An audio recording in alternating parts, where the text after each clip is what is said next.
Hey BookTube, my name is Juan, I am just one reader, and today I am doing a recent reads video. I will be talking about books numbers 16 through 20 that I have read so far this year. The first one is Station 11 by Emily St. John Mandel. You are a member of BookTube and you are a citizen of the world. Therefore, you know what Station 11 is about, so there's no need for me to explain the plot. Needless to say, this book has an important sci-fi, post-apocalyptic element, but it really is a literary fiction, genre-bending type of read. I gave it 4.5 stars out of 5. I thought it was absolutely wonderful, it was impeccable, it was brilliant. I considered this to be mainly a reflection and a very original commentary on topics such as humanity, human connection, civilization, art, the influence and the impact of art and heritage, legacy, transcendence, meaning. Is there meaning in our human existence or not? I just thought this book was beautiful.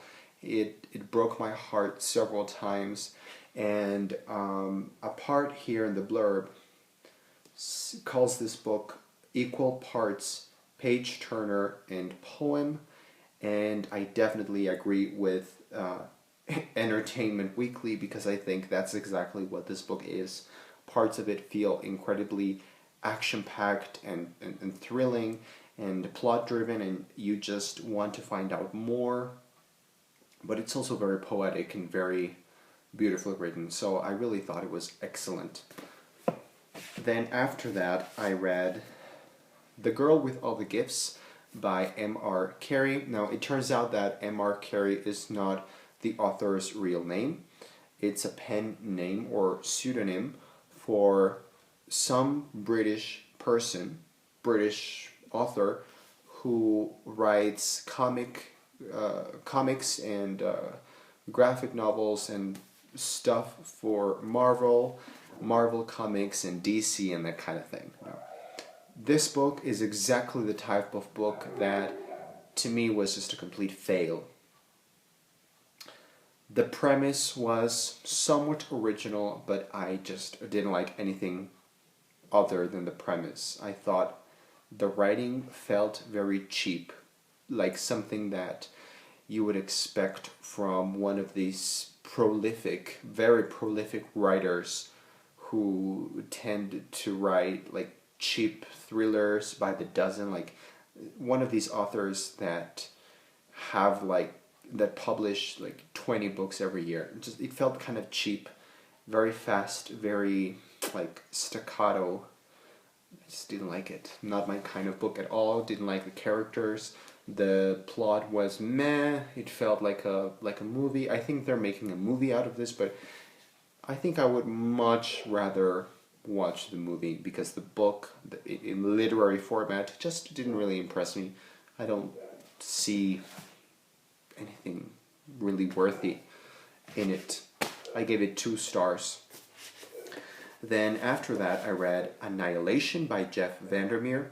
This is a science fiction novel. I actually chose it for the Genreathon, which is happening this week, and I am taking part on it. And this was my selection for science fiction.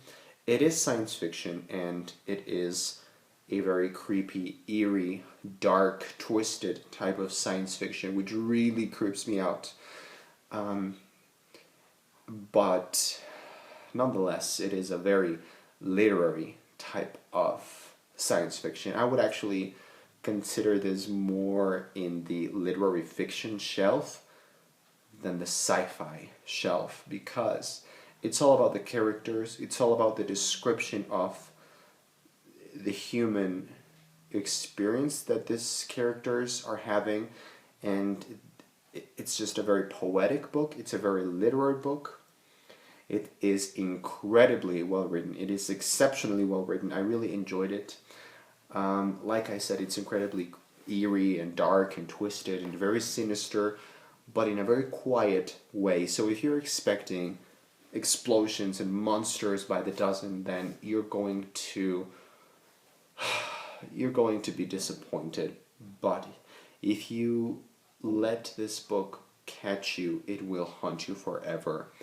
I wrote on Goodreads that this book was just oozing evil. It's just one of those very discomforting books and very unsettling reads. It was just very weird, and I loved it because I think this is the first book, or one of the only books really, that have given me such a sensation of doom, and I love it for it. The ending of this book was also very, very good. The writing was just phenomenal. The way that Jeff Vandermeer writes these weird experiences that you cannot really describe. Like, he uses a lot of imagery and tries to write experiences, like in terms of the senses and perception. It's just very weird what he does, and I think Matt Bell says it better than I do, and he says, "It's been a long time since a book filled me with this kind of palpable, wondrous disquiet. A feeling that started on the first page and that I'm not sure I've yet shaken." And this was from Matt Bell, who wrote In the House Upon the Dirt Between the Lake and the Woods. So I enjoyed Annihilation a ton. I really loved it, and I really strongly recommend it. I gave it 4 stars, but I might consider bumping that rating up because it was really one of its kind. It's really, it's the only book like this that I've read. Then after that, I read a classic also for the Genrethon, and it was The Legend of Sleepy Hollow by Washington Irving. I did not enjoy this at all. The writing was very dry, very dull. There was no dialogue. It was just a big, long legend with no action. I'm not saying that action is super important or that it is the most important thing. Like, I like literary books and I like classics, but this one just did not click with me. It did not resonate with me at all. So I also gave it 2 stars, or 1 star, I don't even remember. And then the last book that I read was, I don't have it here because I gave it to one of my students, but I have a picture here. This is a book by Neil Gaiman. Neil Gaiman is one of my favorite authors. I don't know if you can see it, but it's a graphic novel, and the author is Neil Gaiman. Illustrations by Eddie Campbell, and the title is The Truth is a Cave in the Black Mountains.